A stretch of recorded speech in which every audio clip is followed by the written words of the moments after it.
માવઠાનો કેનાલમાં પાણીનો પોકાર અને હવે વાવથરાદના ખેડૂતો માટે આવે છે નવી મોટી આફત। જુઓ અહેવાલમાં।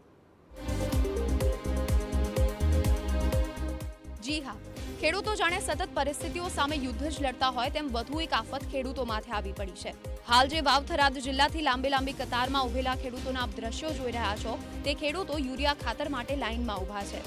યુરિયા ખાતર માટે લાગેલી ખેડૂતોની લાંબી લાઇનના દ્રશ્યો થરાદ અને ખેંગારપુરથી સામે આવ્યા છે, જ્યાં ખેડૂતોએ યુરિયા ખાતરની તંગી હોવાના આક્ષેપ સરકાર સામે કર્યા છે।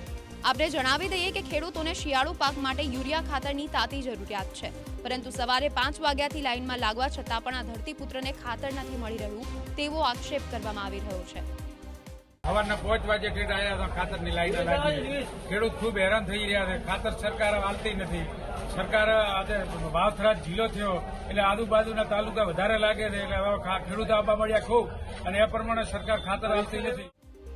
તો બીજી તરફ ખરીદ વેચાણ સંઘના અધિકારીઓનું કહેવું છે કે જેમ જેમ ખાતરની ગાડીઓ આવી રહી છે તેમ ખેડૂતોને નિયમ મુજબ ખાતર આપવામાં આવી રહ્યું છે। અત્યારે રવિ સિઝન ચાલુ થઈ ગઈ છે, ખેડૂતોની મોંઘ વધારે છે। થરાદ ને વાવ, સુઈગામ, ભાભર સેન્ટર પણ લાગે છે, એટલે અહીંયા ખેડૂતોની સંખ્યા ખૂબ રહે છે અને સિઝન હોવાથી યુરિયા ખાતરની જરૂર પણ છે।